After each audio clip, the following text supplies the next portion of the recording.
Hoy justo estaba pensando, porque sabía que venías, ¿no?, para el tema de la entrevista, y a veces me doy cuenta de que cuando hablo de mi infancia destaco cosas negativas que ocurrieron, no tanto que ver con lo que me rodeaba, porque mis padres, mi familia, o sea, no he sido un niño infeliz en lo familiar, ni siquiera en el colegio, o sea, me gustaba ir al cole, pero yo sí que no me quería.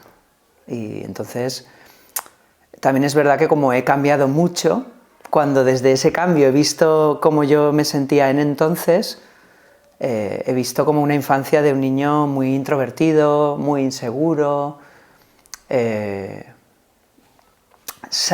Sí que era un niño que sabía que no gustaba, porque no era un poco empollón y era gordo y esas cosas que no son aplaudidas cuando eres un niño.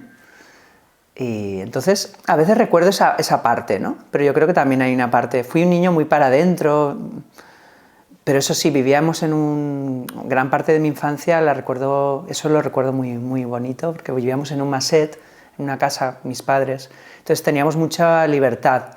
Pese a no relacionarme mucho con gente, porque eso es verdad, que no tenía muchos amigos, tenía como un mundo en ese lugar que vivía con mis padres muy chulo. Y eso hoy estaba pensando, si me preguntaran por la infancia, me gustaría no solo hablar de, no sé, como de una etapa gris. Fue más gris la adolescencia, por ejemplo, que ahí ya sí que uno es más consciente de lo que no le gusta de sí mismo y demás. Yo creo que en la infancia no te haces tantas preguntas, ¿no? Bueno, yo sí que diría que siempre he sido muy curioso, y esa introversión creo que también tiene que ver mucho con un mundo interior muy como con muchas ganas de salir de ahí, ¿no? Mucha sensibilidad también. Yo creo que, bueno, eso está desde siempre. Dicen, no sé, a mí es verdad que desde pequeño siempre, si no era la música, era dibujar, luego escribir, o sea, una parte así creativa y... Solo que nunca... O sea, lo que no había mucho era autoestima. Eso sí que no estaba como muy... Yo diría esas, ¿no? Sensibilidad, curiosidad y, sí, algo de creatividad. Bueno, pues en realidad lo de la psicología fue un poco de rebote. Yo soy de Castellón, vivía en Castellón, y cuando fui a tener que elegir qué estudiar, a mí me gustaba mucho el cine y no sabía muy bien qué era, pero yo quería ser director de fotografía de cine porque no sabía lo que es, o guionista, me gustaba mucho el cine y elegí hacer comunicación audiovisual, pero no estaba en Castellón. Y en mi casa el tema económico entonces era como que iba a ser un poco complicado, porque yo tenía muy buena nota, o sea, sabía que me iban a coger cuando hice la preinscripción. Pero como pensé que no podía ser esto, vi lo que había en Castellón y digamos que psicología era como la que más curiosidad, hablando de curiosidad, me daba, ¿no?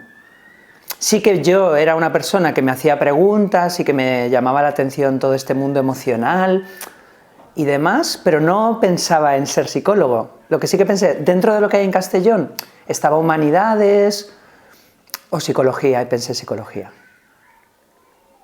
Luego me enamoré de la psicología, pero ahí era como más dentro de lo que hay, esta creo que me puede interesar. Pues todo, o sea, todo.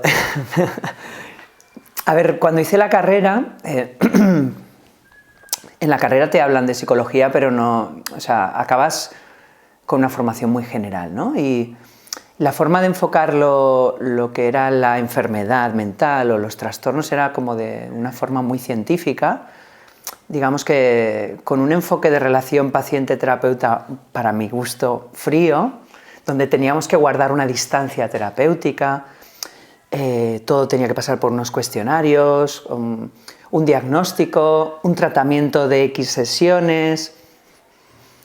La Gestalt entró en mi vida como un torbellino, porque la Gestalt te vuelve loco, o sea, en el sentido de que te toca mucho porque tiene que ver mucho más con que no van a curarte. Esa para empezar. Luego no hay diagnóstico, o sea, es como no hay etiquetas, ¿no? se trabaja en presente. O sea que a mí, yo había hecho teatro y digamos que un montón de cosas que yo había aprendido en el teatro, de repente cuando empecé a hacer Gestalt vi que tenían mucho que ver, ¿no?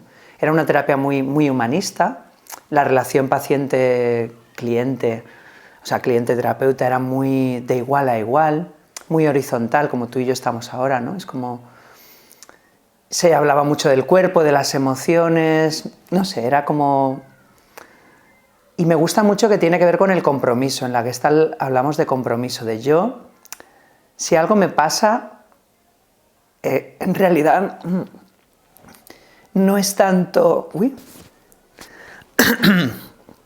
no es tanto ir en contra de eso que me pasa, a intentar evitarlo, sino aprender de ello, ¿no? Es como, ¿para qué me está pasando? ¿Para qué me estoy quedando sin voz? Imagínate, ¿no? Que yo ahora me hiciera esa pregunta. En vez de querer evitarlo, ¿qué me está diciendo de mí, no? ¿Estará teniendo que ver con que estoy inseguro ante esto? ¿Con que esto me mueve mucho, el mostrarme, el que me estén mirando? Porque hoy tenía voz. Es como, y sobre todo al final en la Gestalt es ¿qué puedo hacer yo? ¿Qué quiero hacer yo para, con lo que me pasa, ¿no? No es tanto echar balones fuera, sino que es una terapia de compromiso y de aceptación, de aceptar lo que ocurre y de ver cómo me puedo comprometer con ello para ir hacia una dirección que yo quiera, ¿no? Un poco así. Es difícil de contar la Gestalt, de todas maneras. Pues yo sí que siempre he mirado un montón, y lo de la fotografía no había nadie en la familia ni desde pequeño estuve haciendo fotos, era de dibujar más, pero sí que es verdad que yo creo que sobre todo me empecé a enamorar del tema fíjate, de la gente, aunque no me atrevía, pero en algún viaje, ¿recuerdas un viaje a Lisboa que hice con amigos? O sea, me di cuenta como que me gustaba mucho, que te daba una excusa para ser un voyeur, que siempre he sido muy voyeur, pero claro, con una cámara te lo puedes permitir más, ¿no? Yo creo que me empezó a gustar eso, sí. A ver, yo al principio las veía como dos mundos absolutamente separados y de hecho tenía tenía una página en Facebook de fotografía, tenía otra de psicología, un correo electrónico de psicólogo, otro de fotógrafo, una tarjeta, o sea, veía como que la psicología era la parte formal, seria en la que yo me había formado y que tenía un componente como muy serio, ¿no? Muy solemne, ¿no? O sea, hacer terapia es algo serio. Y la fotografía era como lo creativo, el hobby, lo artístico. Pero ¿qué pasó? Que empezó a juntarse, o sea, yo no lo junté, o sí, no, si lo hice no me di cuenta, empezaron a juntarse las cosas. Mi primer proyecto fotográfico, la primera persona que vino era un proyecto que pasaba un día con una persona desconocida. Lo que pasó ese día me di cuenta de que no era fotográfico, solo. Luego la segunda persona con la que me encontré era psicóloga. Luego tuve una paciente que era fotógrafa y entonces comenzamos a salir del espacio terapéutico en el que ella venía, que era un espacio de terapia, y nos planteamos ir a su casa y empezar a ver sus fotos. O un día le planteé a un paciente que trajera una foto de una historia que estábamos trabajando y me di cuenta de que, wow, que con la fotografía, con la imagen se podría trabajar de una manera muy distinta a solo con lo verbal. etc. Es que claro, te diría, me enrollaría un montón, pero veo que tienen muchísimo que ver, sobre todo porque la mirada, que para mí es donde se juntan las dos, la fotografía y la psicología, o sea, la fotografía no se entiende sin la mirada, y la mirada es absolutamente psicología.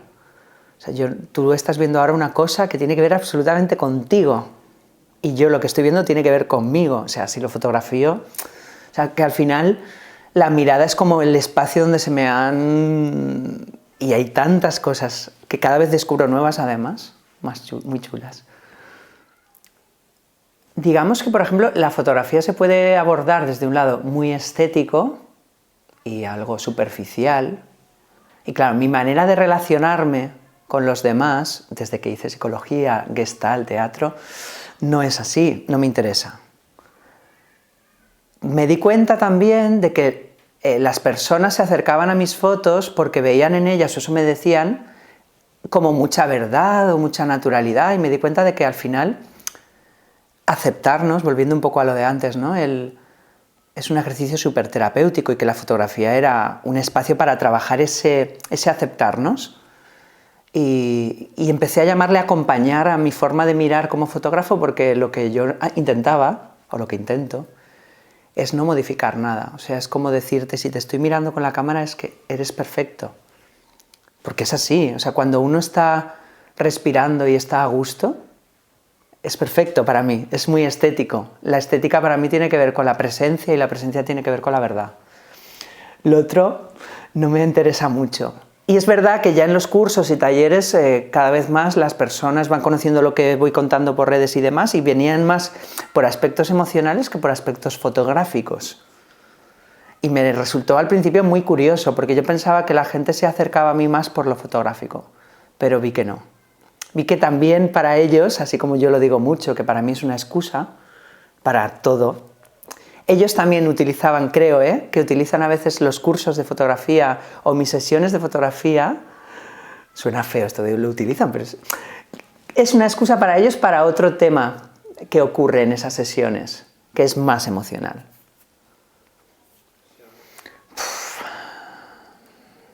Es que diría que hay muchos. Ahora me ha venido uno, que fue la primera vez que hablé en público, en una charla en el Festival Inspira, que me invitó Álvaro Sanz, que para mí esto era muy fuerte, porque eso fue hace 3 años, yo todavía no creía mucho en mí, me estaban invitando a un festival de inspiración donde va gente a dar charlas que se considera que pueden inspirar a los demás. Y no era por eso, sino que allí me quedé en blanco. Además yo llevaba unas imágenes para apoyar lo que iba a decir, no se podían ver las imágenes. Y desde ese estar en blanco, desde esa presencia, empecé a hablar, me acuerdo que lloré, y fue maravilloso. Y fue como un ¡guau! O sea, es como, en mi vida, los miedos, esto que estoy haciendo hoy, ¿no? Enfrentarme a ellos, ponerme delante de ellos, ha sido el clic. Entonces, todas esas situaciones de primera vez, ¿no? La primera vez que fui a ver a un paciente, iba por la calle, atacado, pues eso, la primera vez que di un taller, no sé, son situaciones muy potentes para mí, porque me apasionan los demás, pero a la vez no sabes qué va a pasar, ¿no? Es como... Y esa situación en concreto, por ejemplo, diría que fue un clic, pero muchas. Estoy recordando ahora un viaje que hice al norte de Francia, me invitó una chica desconocida a asomarme a su intimidad. Estuve 6 días, qué fuerte, porque ahora se va a repetir y también son 6 días, lo estaba pensando, que me voy dentro de 2 semanas a un sitio. Bueno, pues estuve 6 días en el norte de Francia sin saber nada de francés, pudiendo hacer las fotos que quisiera de toda su familia en todo momento. Volví de allí diciendo, ¡wow! O sea, se puede fotografiar la intimidad, hay gente que quiere. Y desde entonces, pues bueno, muchos proyectos así, ¿no? Con desconocidos, con la intimidad. Muy guay. ¡Wow! Pues es que ese concepto lo aprendí en teatro y me parece, o sea, creo que es algo que busco en mí, que busco como fotógrafo, que busco como ser humano con los demás, y que también aprendí en la Gestalt, ¿no? Tiene que ver, es como qué significa en mi vida. Es como si dijéramos mi horizonte, ¿no? Eso que un norte de esos, ¿no? Buscamos ser felices, pues me encanta la presencia. Estar presente con lo que hay, con lo que sea que hay. Si es tristeza, es tristeza. Si es cabreo, es cabreo. Si es carraspeo, es carraspeo. Es lo que hay. La fotografía. Pues que esto también lo estoy aprendiendo con el yoga, pero bueno, en Gestalt y en teatro era la clave la respiración. Esto que estoy intentando hacer ahora, ¿no? Es como cuando estás respirando y con la... es más fácil sentir cosas. Dejas de estar mental. Y al otro, al que estoy mirando, le invito a lo mismo. ¿Cómo hacemos que el otro respire más? Pues intentando que se sienta en su lugar. Entonces yo no tengo estudio, yo fotografío en los espacios que las personas eligen, con lo que hay, no cambio nada.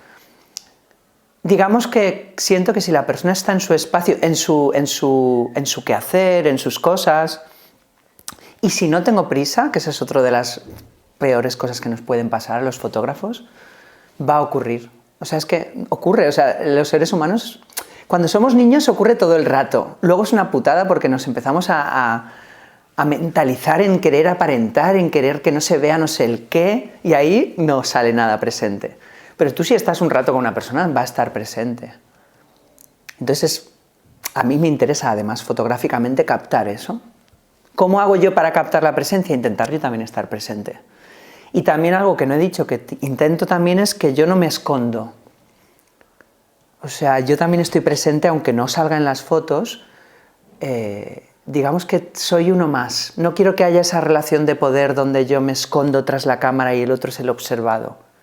Yo tengo una relación con el otro en el que hablamos de cosas, o sea, me voy a desayunar antes, me muestro también, porque al final el otro se está mostrando. Y si tú no te muestras nada, el otro como que se siente en diferente condición contigo. A mí me gusta que el otro se lleve una experiencia también amorosa, donde no solo vea un tipo detrás de una cámara, ¿no? Vea a una persona como ahora tú y yo nos estamos mirando. Y eso a mí me ayuda a estar presente en la entrevista. Bueno, fotografiar es una elección. Entonces, la mirada está ocurriendo ahora en todo momento, y la mirada lo que me parece es que es más humana, ¿no? Y la fotografía parece que ya busca un objetivo también, ¿no? Es como... Entonces yo intento que sea muy cercana, que no haya... O sea, que si yo no hiciera fotos, imagínate, y quisiera recordar ese día que pasé con esa persona, me gustaría que lo que recuerda mi memoria, esas imágenes, sean las que yo he fotografiado. Un poco... La mirada considero que es emocional, y la fotografía a veces es difícil porque estás pensando en composición, en luz. Pues yo intento añadir ahí esa emoción, para que la fotografía no se quede en algo, lo que decíamos, ¿no? Estético, solo. Pues hombre, cada vez más con la mirada. Es como que he vuelto al principio. Yo miraba mucho, de pequeño. Después, cuando empecé a fotografiar, me escondí. También pasé por una etapa, que no la he contado, de fotógrafo, como también insegura.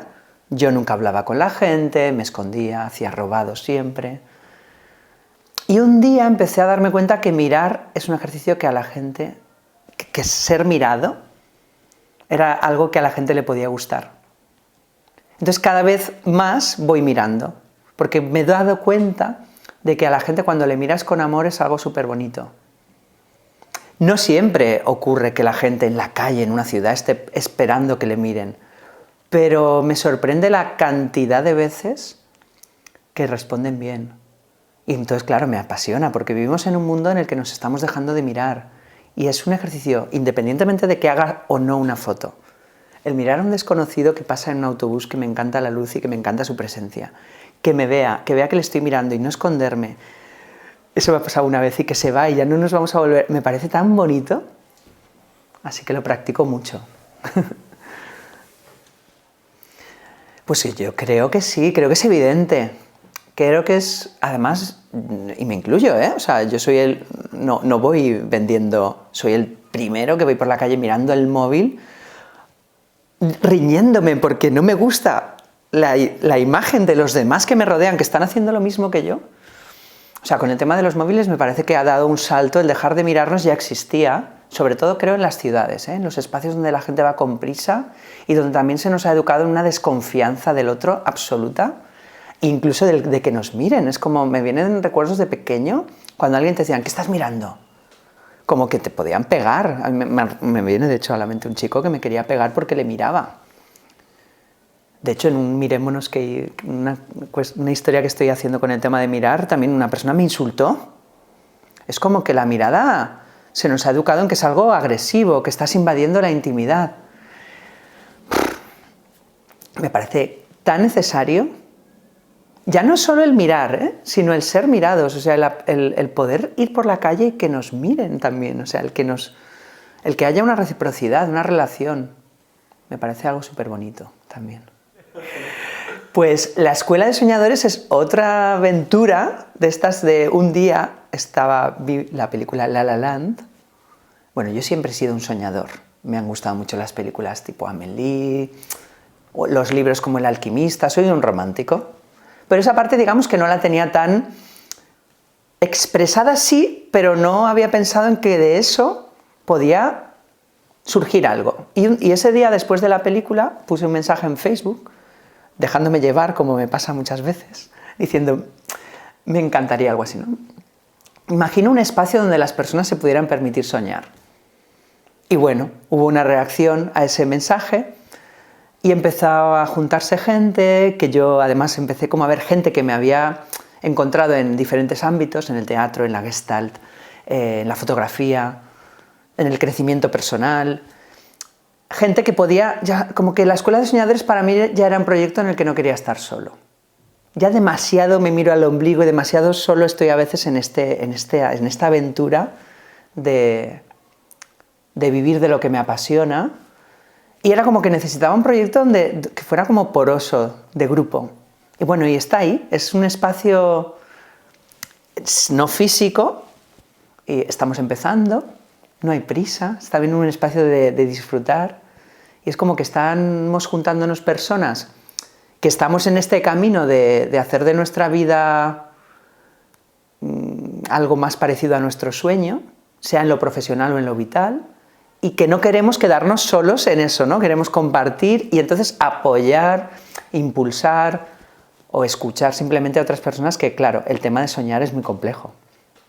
Tampoco está aplaudido, ni se nos ha educado a vivir de nuestros sueños. Entonces, claro, aparecen muchos miedos, el tema del dinero, el tema de la seguridad, de la estabilidad, de etc., ¿no? Y entonces estamos ahí como intentando, haciendo charlas, acompañando a personas, para que se permitan soñar. No tanto para que lo consigan, que al final esto es como lo que te decía del norte. A mí me maravilla caminar hacia un lugar que quiero. No sé si llegar es la meta. Ay, me ha venido una frase que me encanta una de mis películas favoritas, que es Piedras, que dicen: los sueños son la excusa para vivir. Me ha venido ahora, que le dice Leire, un personaje de la peli.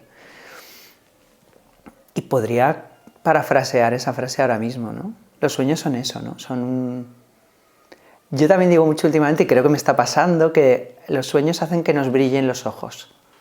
Y eso me parece maravilloso. Para mí son como un motor.